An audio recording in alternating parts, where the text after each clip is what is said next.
The kind of real hero. Hiroshi Yamauchi. You can tell I'm a bit of a Japanese fanboy. I lived there for a few years. I love the place. Hiroshi Yamauchi. He takes over the company in the 1950s. And the first thing he says is, you know what? People aren't buying a lot of these Japanese playing cards anymore. Things are changing. Keep your hands up if you know. I want to see those hands. I'm going to be real quick with this story. Okay, so he starts experimenting. He goes, Western-style playing cards. Japan was in love with the US, 1950s. They wanted to know everything about it, so he starts doing tie-ups with Disney.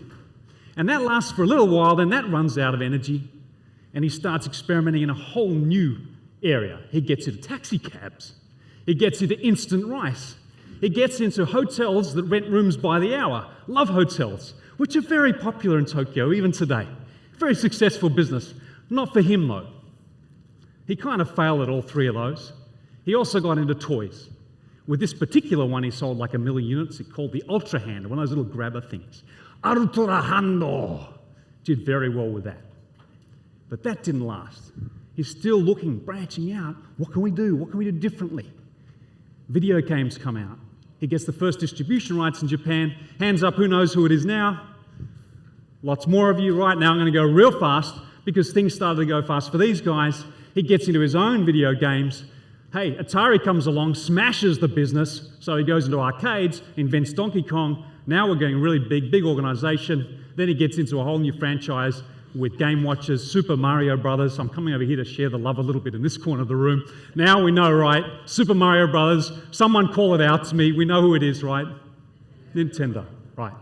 But it keeps going, right? 30 years ago, they did the Game Boy. It's the anniversary this Sunday. They got into 64-bit stuff before anybody else. They started putting in new blood, new management because Hiroshi is getting older. They keep going with DSs and Wiis. Every year something coming out. The latest big thing that was really crazy was the Switch. Who would want a reconfigurable control for game control? So it's Nintendo, right? Message in the story, Nintendo today looks nothing like it ever did before because it has to evolve. ENGIE will look nothing like it does today in 10 or 15 years probably. Because the other message here is the first iteration was 60 years. Now you've got to move in 6-month increments. These guys are moving all the time just to survive and thrive.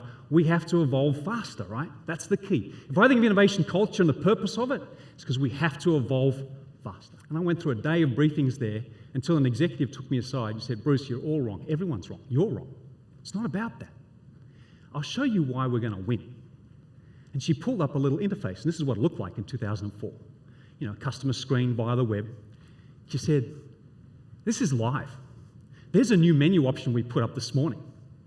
I can see how 50,000 users in 5,000 customers are using that by the minute, whether they like it or they don't like it. And I can change it tonight. We run experiments all day. You know what Oracle does? They send out a customer survey to see if people like it, and they wait a couple of months, they pump it in the system, they put out a new software update, they've got to go and install it. It's a 6-month cycle before they get feedback. We do it in 6 minutes. We will win. Cheap, powerful, quick feedback. You can't plan for the future in this area. You can't do the business case. All you can do is experiment and see what flies. Now, their hypothesis for that was that people are innovative in these teams because they've got the composition, they've got the right flavour of diversity.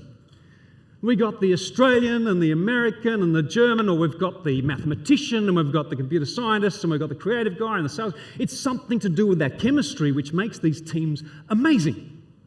And they were wrong. The number one factor, by far, was psychological safety. On Monday, being in Houston, I went to visit Paul Chu. Anyone know who Paul Chu is? Paul Chu is the leading guy in the world in superconductors.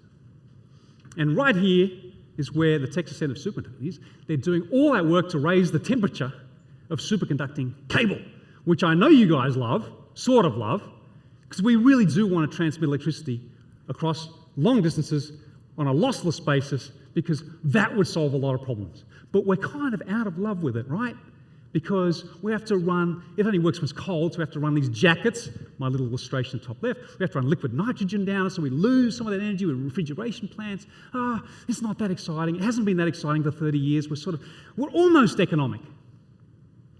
So here's a guy, Paul, was telling me the other day, I'm just rethinking that. I've combined it with another idea.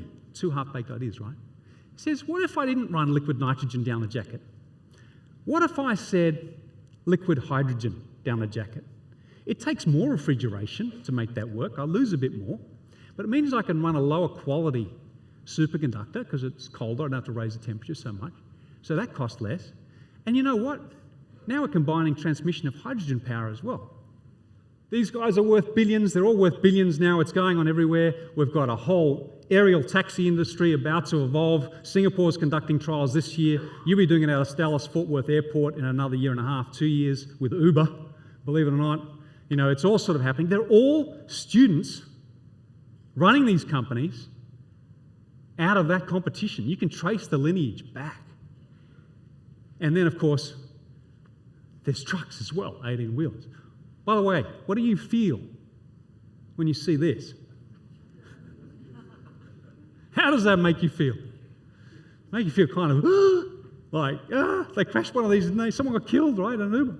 Oh my God, this is a real trial. The only thing that mattered to those students and the only thing that matters to every one of your employees is the mission that matters. They cared about what they're doing. They knew they were going to invent a new industry. They absolutely knew that. And they still know that, even though some of them have gotten rich at Argo and Waymo and so on. Wow. You go look through all of their company philosophy, which has been set down since the 1960s, and it says quality of outcome with customers is the only thing. Profit is a byproduct of that. And they talk about reasonable prosperity for their employees. We strive for reasonable prosperity, not to be rich. And it just filters down, and they have one of the lowest staff turnovers I've ever seen. They retain their people. I have friends that have gone to work there and they're saying, you're carrying me out in a box. I'm never leaving this place. The mission that matters, they've engaged with it from the hiring process onwards. They use that language, they live it. That's an innovation culture. Lead the zero carbon transition. Now you've got, again, I'm conflating messages. You might have that as your purpose, your mission. It might be somewhere buried. I don't care.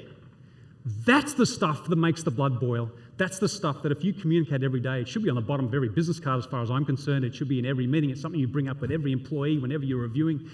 How far have we gotten? What have you contributed to that? What risks can we take? What experiments can we take that get us closer to that? That's what will get your people working and thinking on weekends and nights and mornings all the time.